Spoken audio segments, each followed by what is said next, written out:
Olá! Você já percebeu como a Bíblia tem sido tremendamente questionada? São filmes, livros, a mídia, principalmente a escrita, tem sempre uma matéria sensacionalista procurando alguma aparente incoerência da Bíblia. Quem está certo? A Bíblia ou os inimigos da Bíblia? Será que a Bíblia não é apenas um livro de contos e lendas? A história do dilúvio é mitologia ou verdade? Existem evidências arqueológicas que comprovem esta história? Por que Deus precisaria escrever um livro para se comunicar comigo?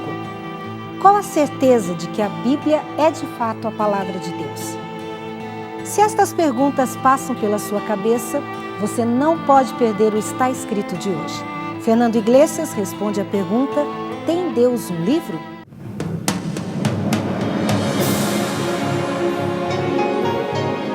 Ele permaneceu através dos tempos. O livro de Deus, a Bíblia. Indispensável em nosso mundo complexo. Está escrito. Transmitindo esperança ao redor do mundo. Apresentado por Fernando Iglesias.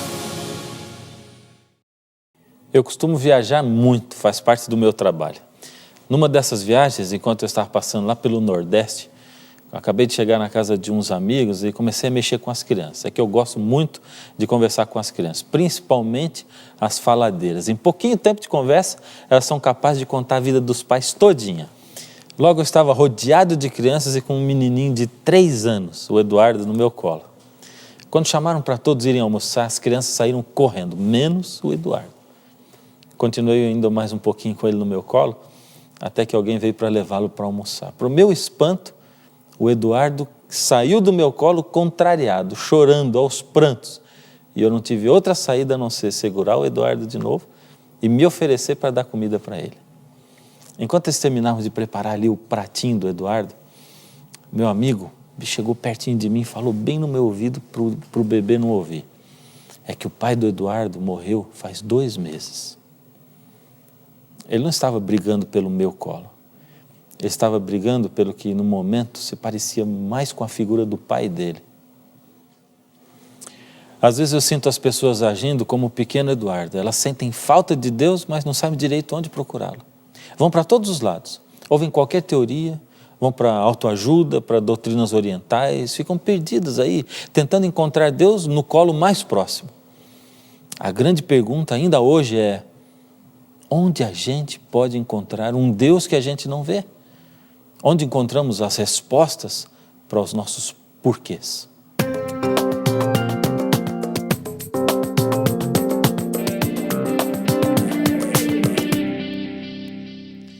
Outro dia eu li um artigo de uma revista criticando e questionando a Bíblia. Aliás, eles são cada vez mais frequentes.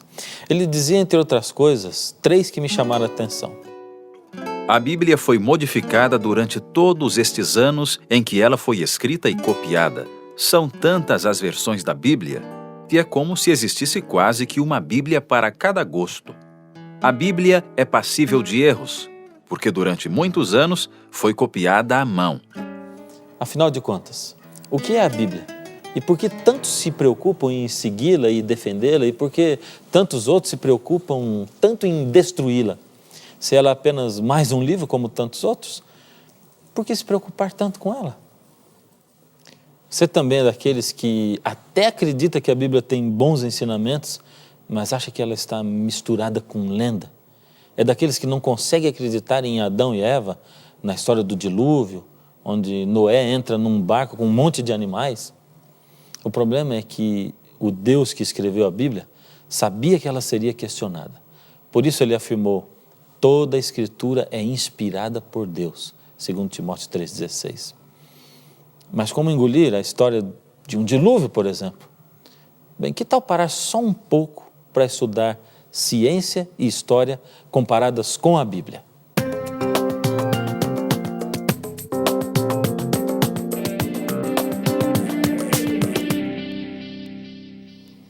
Você sabia que o dilúvio não é descrito só na Bíblia e que não são apenas os cristãos que falam do dilúvio?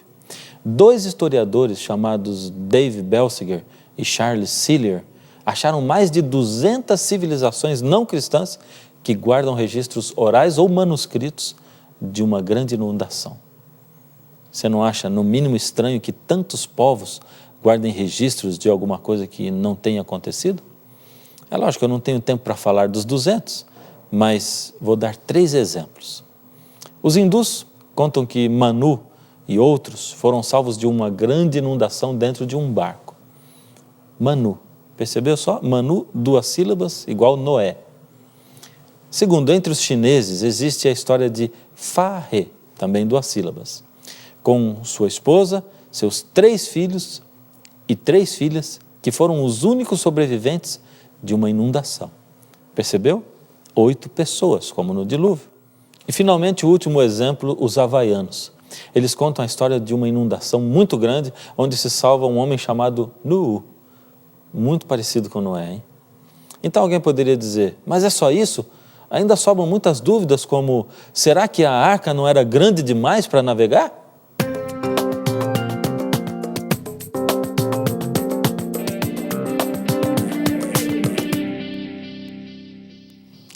Em Gênesis 6,15 está descrito o tamanho da arca.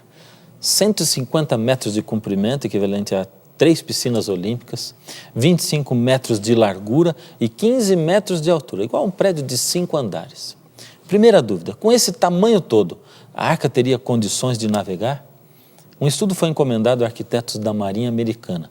O resultado afirma que essas medidas eram bem proporcionais às leis da física para a flutuação e que a arca poderia suportar ventos de 380 km por hora e ondas de 35 metros. O estudo revelou também a capacidade de carga para essas proporções da arca.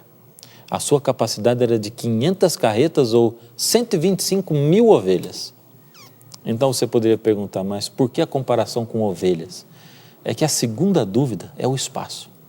Caberiam na arca mesmo todas as espécies de animais que nós temos hoje no mundo? Um recente estudo feito por biólogos pesquisou quantas espécies de animais seriam necessárias para termos todas as espécies existentes hoje. Esses estudos afirmaram que, tirando os peixes, logicamente, seriam necessárias 20 mil espécies de animais para representar todas as que nós temos hoje, contando inclusive com animais já extintos. Veja agora que curioso, no reino animal apenas 11% são maiores que uma ovelha. Como na arca caberiam até 125 mil ovelhas, sobraria bastante espaço. Isso sem precisar contar com o fato de que todos os animais poderiam, por exemplo, ser filhotes. Tudo isso é fantástico. Mas e se nós deixássemos a própria terra falar o que de fato aconteceu com ela no dilúvio?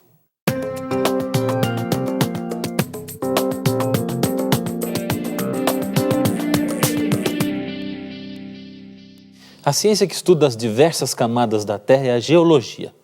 Assim, a geologia é capaz de nos dar evidências a favor do evolucionismo ou do criacionismo. Nós vamos usar a figura de um bolo com várias camadas para ver como o evolucionismo e o criacionismo explicam, dão as suas versões da questão do dilúvio. O evolucionismo afirma que cada camada foi formada com diferença de milhões de anos de uma para outra. Assim, segundo os evolucionistas, primeiro se formou uma camada, depois de milhões de anos formou-se outra e assim por diante. Como o evolucionismo afirma que as camadas foram se formando ao longo de milhões de anos, a confeiteira evolucionista é muito lenta. Só consegue fazer um bolo por dia. Fez o primeiro bolo, deixou em cima da mesa e alguns meninos chegaram, viram o bolo e não resistiram. Comeram pedaços do bolo. Os meninos representam a ação do tempo, do clima e da erosão no decorrer de milhões e milhões de anos que os evolucionistas afirmam terem se passado. Quando a confeiteira evolucionista percebeu, estava tudo torto e comido. Que trabalhão arrumar tudo com a cobertura, mas mesmo assim ficou um belo bolo. Bem diferente da confeiteira evolucionista, a confeiteira criacionista é muito rápida, pois a teoria criacionista afirma que as camadas todas se formaram ao longo de 150 dias, que foi o tempo que durou para as águas baixarem, e não milhões de anos. Enquanto assavam o bolo, o próximo já estava batendo, e assim sucessivamente. e sem dar espaço para os meninos comerem, ou seja, o criacionismo diz que não houve tempo para a ação da erosão e do tempo, em questão de horas já estavam todos os bolos prontos. Então, no mesmo dia, acabou de cobrir o seu bolo. Agora vamos pegar os bolos e compará-los. Olhando os dois bolos, por fora, eles parecem iguais. Mas quando partimos os dois ao meio, o bolo evolucionista apresenta camadas tortas, pois a erosão e as intempéries teriam modificado a superfície durante os milhões de anos que eles afirmam terem existido. O bolo criacionista era diferente. Apresenta camadas paralelas e planas, ou seja, retinhas. Mas e se cortássemos a terra ao meio, como se corta um bolo? O que você acha que a gente encontraria? As camadas planas e paralelas, exatamente como o dilúvio descrito na Bíblia deixou. Que evidências claras do dilúvio. Você ainda não consegue acreditar na Bíblia? Que tal comparar a Bíblia com a história, então?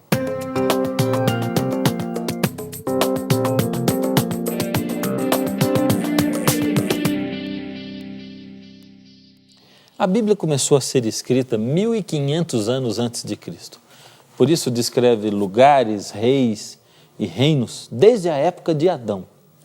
É o livro de história mais antigo que existe, pois muitos lugares e reis que ela cita não estão registrados em nenhum outro lugar da história.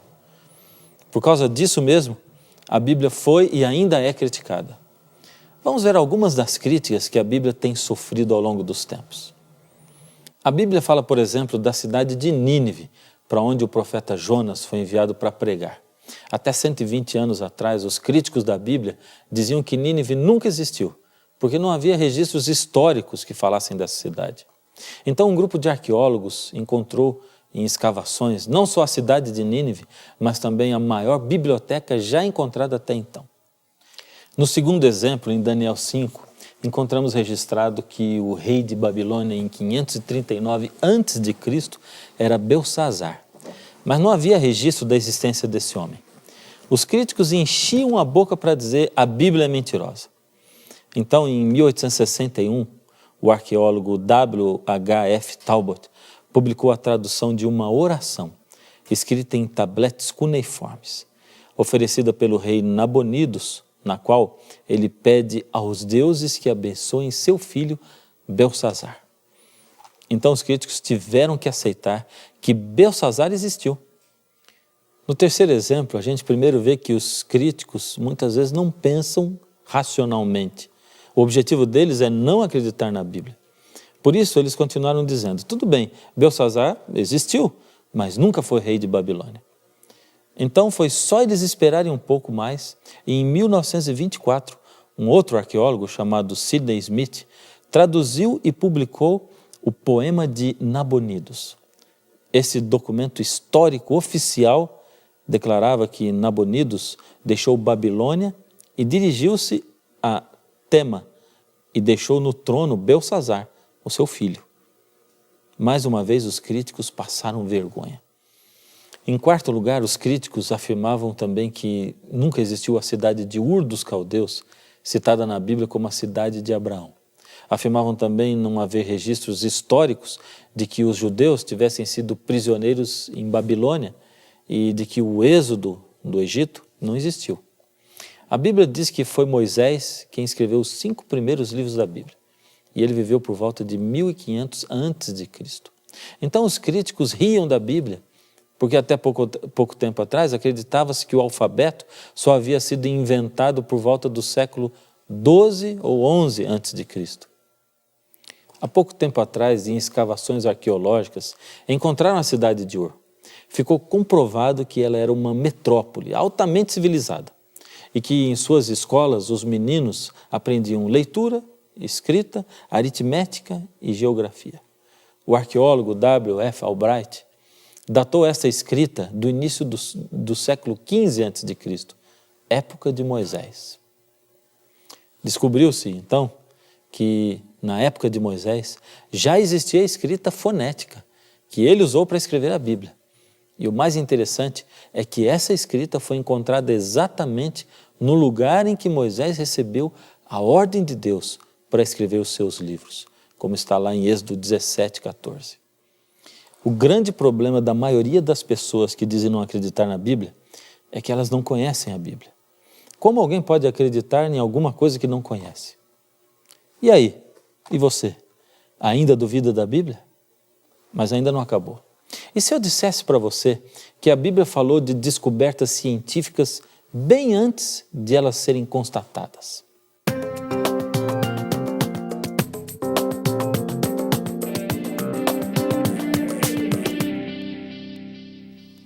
Você já ouviu falar em antecipações científicas da Bíblia? Agora preste atenção, porque isso é de tirar o fôlego. Primeiro, na antiguidade os egípcios acreditavam que a terra estava suspensa, apoiada sobre 5 colunas. Os gregos criam que Atlas carregava o mundo nas costas. Os hindus acreditavam que 4 elefantes sustentavam a terra. Já no Egito, no tempo de Moisés, 3.500 anos atrás, se acreditava que o mundo havia sido chocado de um grande ovo que possuía asas e voava. Mas veja o que está escrito na Bíblia, num livro escrito por Moisés, 3.500 anos atrás. Está em Jó 26:7 e diz o seguinte: Ele estende o norte sobre o vazio e suspende a terra sobre o nada. Moisés foi criado no palácio do faraó do Egito, mas não acreditava como os egípcios, nem como os gregos e nem os hindus, as nações mais sábias da época. Quem revelou a Moisés, há 3.500 anos atrás, que existe o vácuo, o vazio espacial? Durante muitos séculos, os marinheiros tinham medo de navegar lugares desconhecidos. Acreditava-se que a terra era reta e que de repente o mar terminava em um abismo. Mas Cristóvão Colombo, que era cristão e lia a Bíblia, não pensava assim. Deixando o velho continente sem medo nenhum, descobriu a América em 1492. O que será que Colombo leu na Bíblia? Ele leu o que está escrito em Isaías, capítulo 40, no verso 22. Ele, Deus, é o que está assentado sobre o globo da terra. Isso foi escrito há mais de 2.000 anos atrás. E quem revelou isso a Isaías, o fato de que a terra é redonda? Só Deus mesmo. O barômetro é um instrumento usado para medir a pressão atmosférica. A pressão atmosférica é o peso do vento. Ele foi inventado só em 1643 pelo físico italiano Evangelista Torricelli. Antes dele, ninguém se atrevia a afirmar de que o vento tem peso. Entretanto, a Bíblia se antecipou 3.000 anos à ciência, dizendo que o vento tem peso. Está escrito em Jó, capítulo 28, no verso 25. Quando Deus regulou o peso do vento e fixou a medida das águas. E aí, o que você acha? É uma pena que não dê tempo para tantas e tantas outras que a gente gostaria de apresentar. A Bíblia foi escrita através dos judeus, mas é útil para todas as culturas e épocas. É um livro infalível no que diz. Apesar das muitas perseguições que ela sofreu e que tem sofrido, ela é indestrutível. Suas profecias têm sido cumpridas à risca. Do primeiro livro, Gênesis, até o último, o Apocalipse, a Bíblia se compõe de 66 livros escritos por cerca de 40 autores. Eles viveram em épocas diferentes, com níveis sociais, culturais e econômicos diferentes. A escrita foi feita durante 16 séculos, ou seja, 1.600 anos. E mesmo assim, a Bíblia é um livro harmonioso e coerente.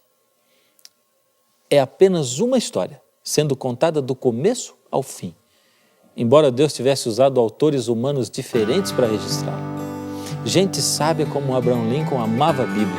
Ele disse: Estou ultimamente ocupado em ler a Bíblia. Tirai tudo o que puderdes desse livro pelo raciocínio e o resto pela fé. E vivereis e morrereis um homem melhor. Lembra da pergunta que eu fiz no início desse programa? Quanto da Bíblia é inspirada por Deus? Paulo diz em 2 Timóteo 3,16 o seguinte: porque toda a Escritura é inspirada por Deus e útil para o ensino. Você lembra daquele artigo que eu li, que eu citei no início do programa? Olha, ele faz parte dessas revistas chamadas científicas que circulam por aí hoje. Sabe como ele terminava? O texto dizia exatamente, literalmente assim: Deixando de lado as diferenças, a Bíblia continua em pleno século XXI, encabeçando a lista dos livros mais influentes do mundo. São publicadas anualmente mais de 11 milhões de versões do texto integral, 12 milhões de Novos Testamentos e 400 milhões de brochuras com trechos de textos bíblicos. Como a gente pode ver, até os críticos da Bíblia acabam reconhecendo que ela tem alguma coisa que a faz diferente. Ela tem algo mais. Ela tem transformado vidas. Ela é a palavra de Deus.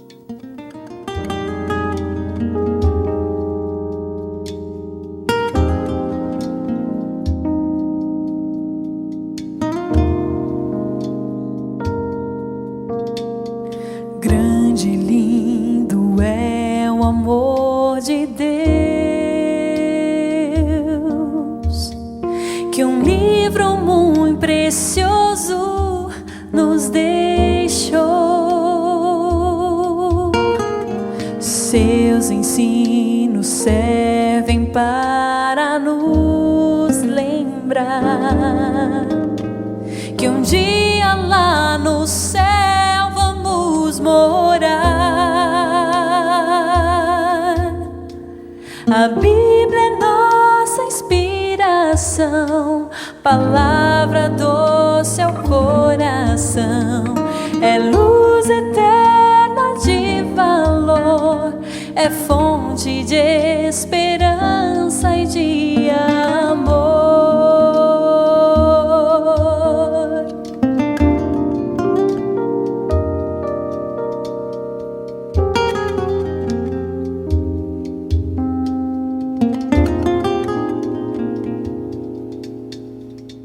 Curas e milagres de Jesus, a Bíblia tantas vezes nos mostrou. Sempre nós devemos este livro amar, pois muitas vidas pode transformar. A Bíblia é nossa inspiração, palavra doce ao coração. É luz eterna de valor, é fonte de esperança e de amor. A Bíblia é nossa inspiração, palavra doce ao coração. É luz eterna de valor, é fonte de esperança e de amor. É fonte de esperança e de amor.